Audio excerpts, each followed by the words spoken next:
I am 96 years old. My hands shake a little when I hold my coffee cup, and I move slower than I used to. But my mind?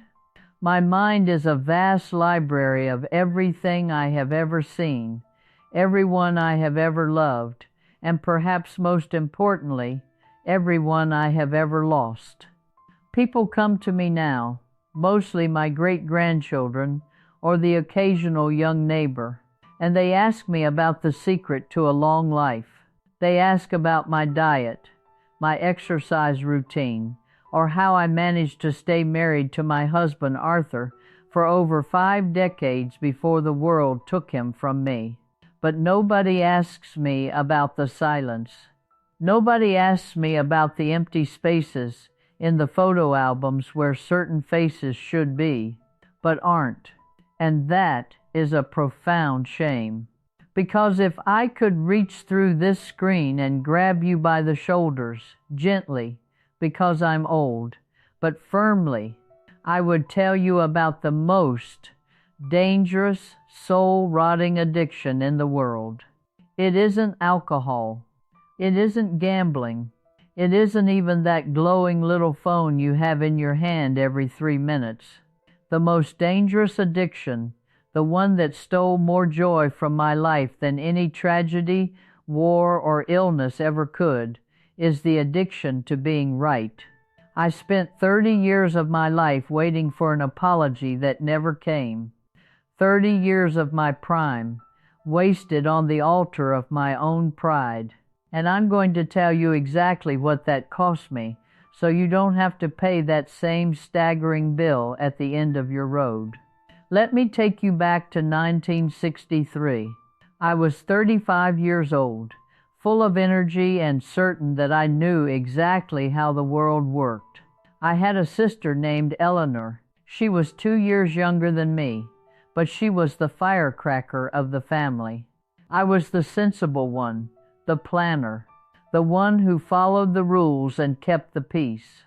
Eleanor was the one who laughed too loud in church, danced until her shoes came off, and wore lipstick that was always just a shade too red for our mother's liking. We were best friends. We were the kind of sisters who had a secret language of glances. We were inseparable until the day we weren't. It started over something so small, I am almost embarrassed to speak it aloud now. It wasn't a betrayal of trust or a theft of money. It was a Thanksgiving dinner. Just one afternoon out of thousands. My husband Arthur was trying to start a small construction business then, and we were struggling. We were proud, but we were undeniably poor. Eleanor, in her blunt and unfiltered way, made a comment while we were mashing the potatoes. She said, "Dorothy, maybe Arthur should just take that factory job in town. Do it for the kids' sake, so they don't have to go without." That was the spark. I was tired, I was stressed, and more than anything I felt judged. I felt she was looking down on my life, pitying me. So I snapped. I didn't just defend my husband, I went for the throat. I told her she was jealous because she didn't have a man who dreamed as big as mine. I told her she didn't understand loyalty. I brought up mistakes she had made in high school, secrets she had whispered to me in the dark when we were children, things I had promised never to repeat. I used her vulnerability as ammunition. We screamed in that kitchen, with the steam from the turkey filling the room, until our throats were raw and our hearts were cold. Then she left. She walked out the front door without her coat, and I remember standing by the window, watching her taillights disappear into the dark. I remember thinking, I remember this with such chilling clarity, I thought, I will not be the one to call. She insulted my family. She is in the wrong. When she realizes her mistake and apologizes, I will be the bigger person and forgive her. That phrase, when she apologizes, became the heavy iron lock on a cage I built around my own heart. A week went by, then a month, then Christmas came and went, and for the first time in our lives, we didn't exchange gifts.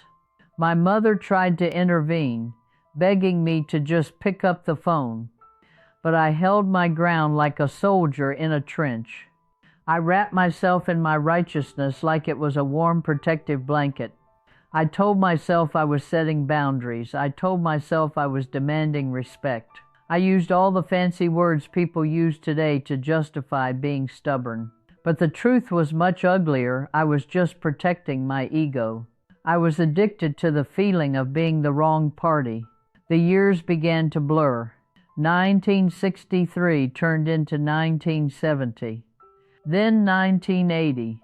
Do you know what happens when you cut someone off for decades? You stop missing the actual human being, the way they smell, the way their laugh sounds, and you start hating the caricature you've created in your head. In the theater of my mind, Eleanor became a monster. Every time I thought of her, I replayed that 1963 argument, and every time I replayed it, I edited the script. I got a little wittier, a little more justified, and she got a little meaner, a little more calculating. I missed her wedding in the spring of '68. I heard about it from a cousin, and I spent the day cleaning my house with a vengeance, telling myself I didn't care. I didn't meet her first son, my nephew, until he was a grown man of 25. I missed 30 years of sisterhood. I missed the birth of her children, the death of our father, the triumphs and the mundane Tuesdays. I missed 30 years of having a best friend who knew my history before I even had to explain it. And for what? For the privilege of being right? Even if I was 100% correct and she was 100% wrong, so what? Is being right worth eating dinner with a ghost? Is being right worth the cold, hollow pit in your stomach when you see other families laughing together at the park? In 1993, the phone rang. It was a Tuesday. Eleanor had ovarian cancer. It was late stage, aggressive, and cruel. I drove to the hospital, a 2-hour journey that felt like a trip across the moon. And do you know what I was doing for those 2 hours? I was still practicing my defense. Even then, facing the literal death of my sister, I was thinking, if she brings it up, I'll tell her I forgive her. If she says she's sorry, I'll be gracious. I was still waiting for my trophy. I walked into that hospital room, and the monster I had spent 30 years building in my head vanished instantly. In that bed sat a small, frail, translucent old woman who looked exactly like our mother. She was hooked up to machines that hummed and beeped with an indifferent rhythm. I sat in a hard plastic chair by her bed, and I waited. I waited for her to wake up and finally fix it. I waited for her to say the magic words that would justify my 30 years of silence. She woke up after an hour. Her eyes were cloudy, struggling to focus through the haze of morphine. She saw me, and for a second I held my breath, waiting for the apology. But Eleanor didn't apologize. She didn't mention 1963. She didn't mention the construction business or the factory job. She just reached out a trembling hand, touched my arm, and whispered, "Oh, Dorothy, you're here. I've missed you so much." She died that night. She never admitted she was wrong. She never gave me the satisfaction of winning. She just died. And I was left standing there, the undisputed winner of an argument that no longer mattered. I was right, and I have never felt like a bigger loser in my entire life. I drove home in the dark, pulled over on the side of a dirt road, and I sobbed until I couldn't breathe. I realized then that I had traded 30 years of laughter and love for a moment of pride. I had held on to a hot coal for 3 decades, waiting for the chance to throw it at her, but I was the only one whose hands were burned to the bone. So, listen to me now, because I am at the end of my life and I have nothing to gain by lying to you. If you are currently in a cold war with someone you love, a parent, a sibling, a child, a friend, because you are waiting for them to admit they were wrong, you are committing a slow-motion suicide of the soul. You are wasting the only currency that matters, time. First, you must accept that your memory is a deceptive narrator.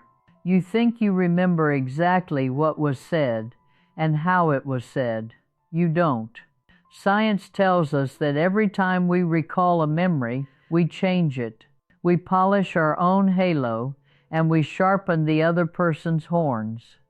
Years after Eleanor died, I found an old diary of mine from that Thanksgiving. I had written about the fight that very night. Reading it as an old woman, I was horrified. I realized that I had initiated the cruelty. I had been the one to bring up her deepest shames. I had conveniently forgotten my own role in the explosion because it didn't fit the story of me being the victim. You are not an objective judge. You are a biased participant. For the love of God, drop the gavel.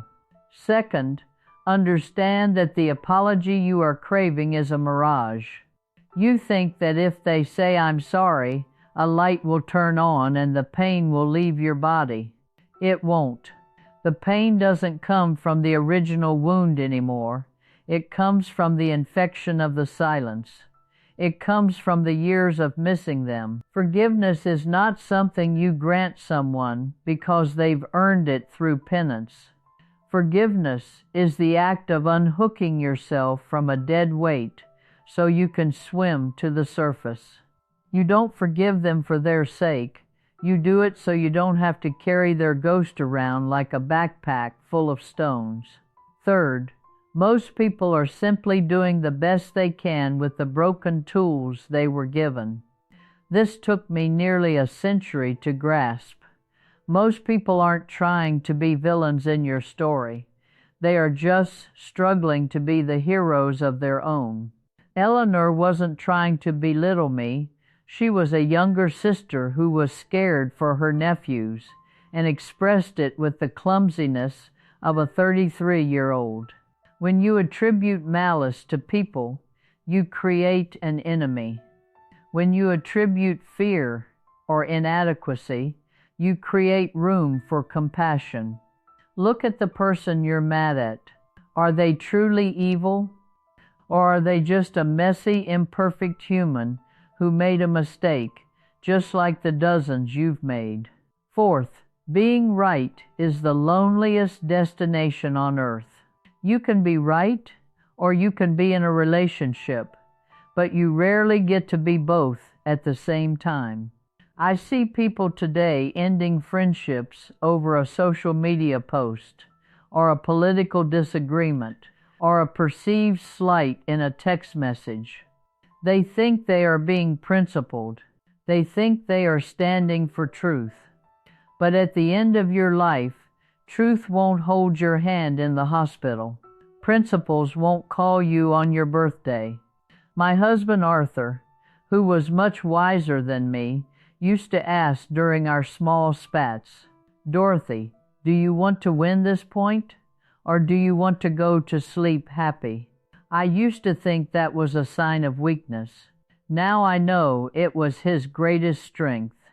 Fifth, and most importantly, the clock is a thief. This is the hardest part for you to hear because you are young and you feel like you have an ocean of time ahead of you. You don't. You have a handful of sand, and it is slipping through your fingers every second you spend being stubborn. You think you'll fix it later. You think you'll call them when things settle down. I thought I had 40 more years with Eleanor. I thought we'd be gray-haired old ladies sitting on a porch together, laughing about how silly we were. I didn't get the porch. I got a grave. Death doesn't care about your timeline. It just ends the conversation. Now, I hear the voice in your head. You're thinking, but Dorothy, you don't know what they did. They were toxic. They hurt me. I am not telling you to be a doormat. If someone is physically dangerous, if they are an unrepentant abuser, you walk away. That is a safety boundary. But most of us aren't dealing with monsters. We are dealing with ego. We are holding on to grudges over money, or weddings, or he said, she said. We are letting our pride dictate our history. I am 96 years old. I live in a house that is far too quiet. I have the victory of 1963, and it is cold, and it is tasteless, and it offers me no comfort at night. I look at my phone, this miracle that can connect me to anyone on the planet in seconds, and I think of all the people who have a blocked list full of family members. What a tragedy. What a waste of a miracle.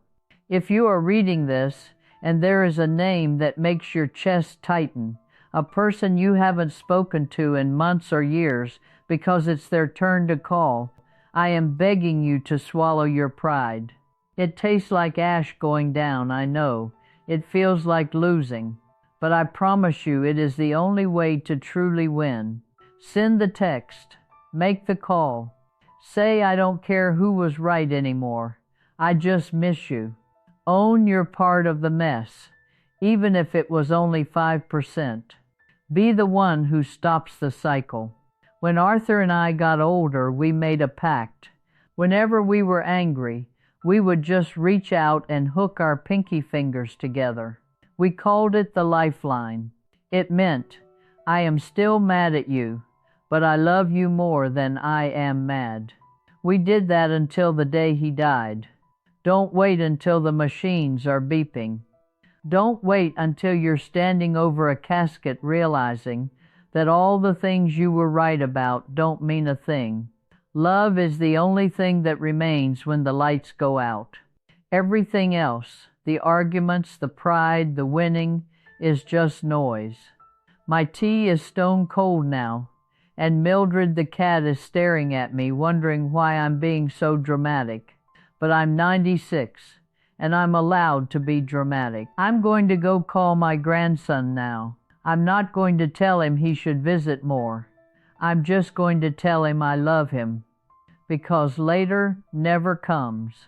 It really doesn't. Stop being right and start being loved. It's a much better way to grow old.